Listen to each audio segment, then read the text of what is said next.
Praise the Lord. கர்த்தர் நல்லவர். ஆண்டவராக இயேசுவின் நாமத்திலும் இயேசுவின் வல்லமை ஒளித்து சார்பிலும் உங்களை பார்ப்பதிலும் உங்களோடு கர்த்தருடைய வார்த்தை சொல்லுவது மிகவும் மகிழ்ச்சி அடைகிறேன். இயேசுவின் அழகும் ஆவிக்குரிய அர்த்தங்களும் என்ற நீண்ட நெடிய தொடர் ஆழமான வேத தியான பகுதியிலே இயேசுவின் பலவீனங்களை குறித்து பார்க்க கர்த்தர் கிருபை செய்திருக்கிறார். அதற்காக கர்த்தரை துதிக்கிறேன், ஆண்டோட நாமத்தை மகிமைப்படுத்துகிறேன். கர்த்தர் நல்லவர். அந்த பலவீன பகுதியிலே இயேசுவின் கண்ணீரை குறித்து பார்த்து வருகிறோம். நேற்றைய தினத்தில் இயேசுவின் கண்ணீரின் முதல் பகுதியை பார்க்க கர்த்தர் உதவி செய்தார். இன்றைக்கு இயேசுவின் கண்ணீரின் இரண்டாவது பகுதியை நாம் தியானிக்கலாம். லூக்கா சுவிசேஷத்தின் புஸ்தகம் 19ஆம் அதிகாரம் 41வது வசனத்தை வாசித்தால், நகரத்தை பார்த்து கண்ணீர் விட்டார் என்று அந்த வசனம் மிகவும் தெளிவாய் சொல்லுகிறது. ஆம், இயேசு கண்ணீர் விட்டார்.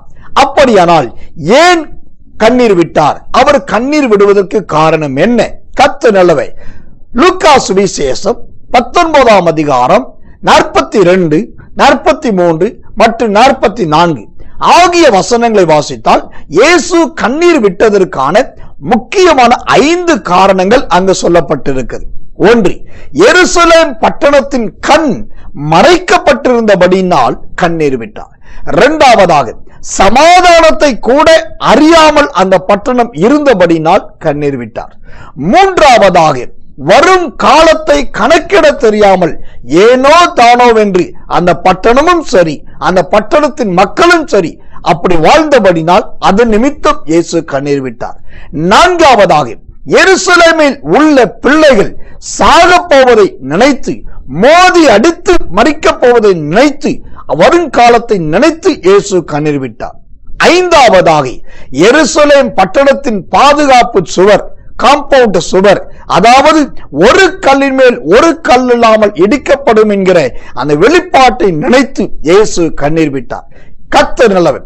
எனக்கு அன்பானவர்களே, ஏன் எருசலேமுக்கு இது நடக்க வேண்டும்?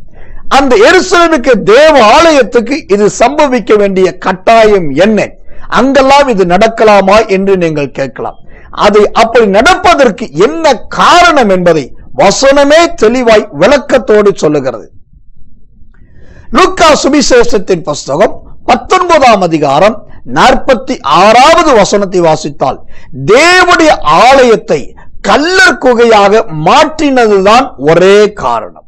ஆம், அந்த ஆலயத்தை ஆராதிப்பதற்கும் தொழுகை செய்வதற்கும் துதிப்பதற்கும் அல்லாமல் ஒரு கல்லர் குகையை போல மாற்றினார்கள். ஆனபடினால் இந்த தீர்க்க தரிசனங்கள் அங்கு சொல்லப்பட்டது, அது அப்படி நடந்தது. எனக்கன்பானவர்களே, உங்கள் பட்டணத்தில் இருக்கிற, உங்கள் ஊரில் இருக்கிற, அல்லது நீங்கள் போகிற ஆராதனை ஸ்தலங்கள், ஆலயங்கள் எப்படி இருக்கிறது? ஒழுங்கும் கருவுமான ஒரு ஆராதனை, கர்த்தருக்கு பயப்படுகிற பரிசுத்த ஆவினால் நிறைந்த ஒரு ஆராதனை, அல்லது ஆட்டமும் பாட்டனமும் கொண்டாட்டமும் உதாசீனமான சூழ்நிலை காணப்படுகிறார். யோசித்து பாருங்கள். அப்படிப்பட்ட கல்லர் குகைக்கு ஒப்பான கிரியைகள் இருந்தால் நீங்கள் அங்கு இருந்து தேவனை நடத்துதல்படி நல்ல ஒரு ஆராதனைக்கு போவது நல்லது. கர்த்தர் நல்லவை. கல்லர் குகை போன்ற சம்பவங்கள் இந்த கடைசி நாட்கள் இருக்கக்கூடாது. இது ஆராதனை ஸ்தலமாகிய சபைக்கு மாத்திரமல்ல, உங்க வீட்டிலும் கூட கர்த்தர் இப்படிதான் மாற்ற விரும்புகிறார். அது கல்லர் குகையை போல்லாமல் உங்க வீட்டில் ஒரு ஜெபம் காணப்படட்டும், வேத வாசிப்பு காணப்படட்டும், ஊழியத்துக்கு ஏற்ற கிரியைகள் காணப்படட்டும். அப்பொழுது உங்களை பார்த்து இயேசு கண்ணீர் விட மாட்டார். பிதாவுக்கு முன்பாய் உங்களுக்கு சாட்சி சொல்லுவார், உங்கள் கண்ணீரை மாற்றுவார். கர்த்தர் நல்லவர். ஒரு முக்கியமான எச்சரிப்பை நான் சொல்லி உங்களுக்காக ஜெபிக்க விரும்புகிறேன்.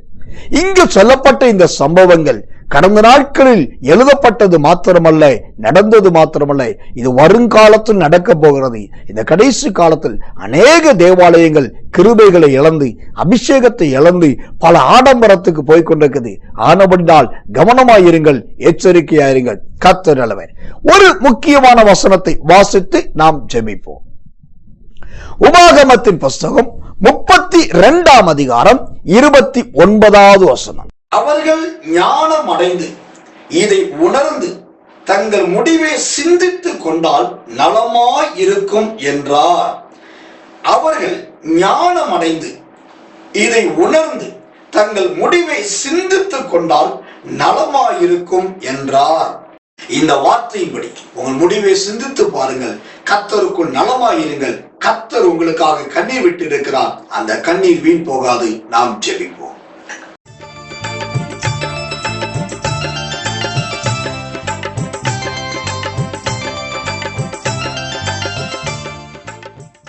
எங்கள் அன்புள்ள நல்ல பரமபிதாவே, நல்ல அற்புதமான இந்த நேரத்துக்காக நன்றியோடு உம்மை துதிக்கிறோம், நன்றியோடு உம்மை ஸ்தோத்திரிக்கிறோம்.